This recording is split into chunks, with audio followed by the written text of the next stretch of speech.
The look on Rosemary's face says it all. What did you make of how the Prime Minister did and how it felt and looked different, I guess, on that first day? Yeah, I was in the chamber. He wasn't here today, which I thought was interesting. Second day, you don't show up to the House of Commons. What does that say? But the first day, look, it's hard. The House of Commons is a hard thing to perform at because people are heckling at you. You have time constraints. You might not really know your file. It's kind of a performing art. I will say it did not seem to come naturally to him. I was surprised at the vagueness of his answers and how he kind of like relied on partisan talking points I felt were like fed to him in this question period prep session they do before they talk. One thing that disappointed me was I thought he did a good job during the election campaign responding substantially to the answers from reporters. Yeah. And when he was asked a question that actually had misinformation in it from the Conservatives, he did not seek to say that that Canada was not collecting any tariffs at all, like that was not true. Instead, he just repeated some vacuous talking points. That I thought was disappointing. I also found it disappointing that he misled the House on his first day by suggesting that this $20 billion tariff estimate was coming from the Conservatives when it came from the Liberals. The Conservatives used the Liberals' numbers. I'm getting into the weeds here, but as everybody knows, I'm a political geek.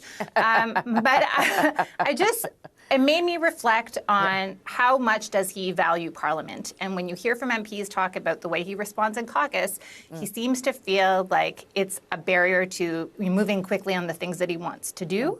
So I think that's something we need to watch out for. The other thing I felt was noticeable was the lack of an NDP voice. Yep. You know, who has voice is really important in terms of the issues that get attention. And we talked a lot about pipelines and natural energy projects yesterday. And there wasn't a lot of talk about healthcare or any of the left-wing issues that the NDP usually puts forward. So how will the Liberals position themselves as Goldilocks when they're only being pressed on one side, basically? Well, Jagmeet ruined that opportunity for them, so you can blame that on him. Chantal, how did you think Prime Minister Carney did? He didn't look like a deer caught in the headlights. No, so I guess that's your first line. I agree with Althea. Handling question period takes practice, and I don't expect someone to show up and look like he's a pro at this. So on that basis, it kind of feels like we're commenting on something that most Canadians don't really give a damn about. To be truthful. Yes. And I am not saying this as a way to say Parliament doesn't matter. But I do not believe that the serious business of Parliament happens in question period.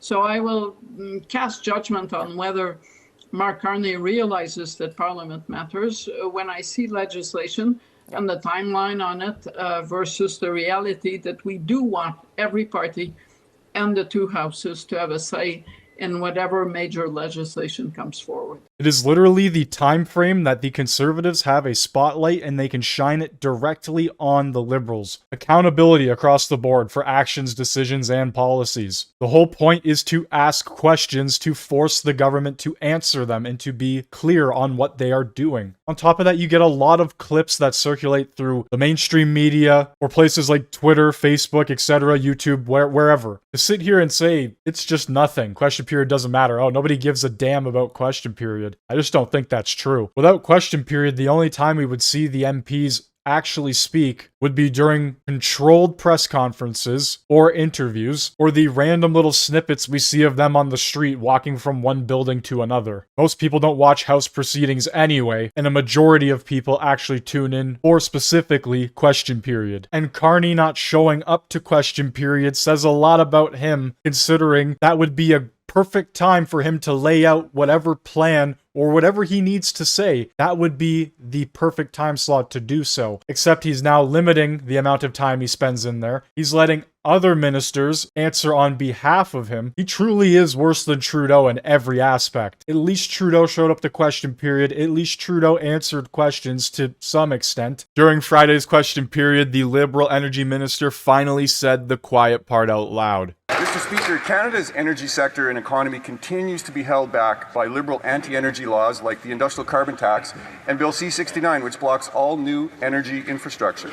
This is compounded by Justin Trudeau's energy production cap, which will kill 54,000 jobs and gut $20 billion from the Canadian economy. This new Prime Minister likes to market himself as the anti-Trudeau. Well, it's time for him to prove it. Will the Prime Minister repeal the industrial carbon tax, repeal C-69, and repeal the oil and gas production cap? Or is he just another Trudeau clone willing to let our energy sector die? Great question. Minister of Energy and Natural Resources. Today, Canadians are facing threats to our way of life from both climate change and American tariffs. We are tackling these problems head-on by building clean energy projects that will fight climate change and make Canada the strongest economy in the G7. The industrial carbon price attracts new investment, creates jobs, and grows our economy. With innovation in carbon capture, we will build low-cost, low-risk, low-carbon superpower. Right, that's why Alberta put a cap on it, because, you know, it was going to help them grow so much. For the past 10 years, the Liberals told us that 8 out of 10 Canadians benefited from the carbon tax. Of course, they're going to continue to run defense for the industrial side. I encourage my colleagues to join us in building a stronger Canada. So they still believe that the carbon tax will help build a stronger economy. And like I've said before, this is literally Trudeau 2.0. Anyway, I want to know what you think down in the comment section below. Hit that like button, hit that sub button if you are new, and thank you very much for watching.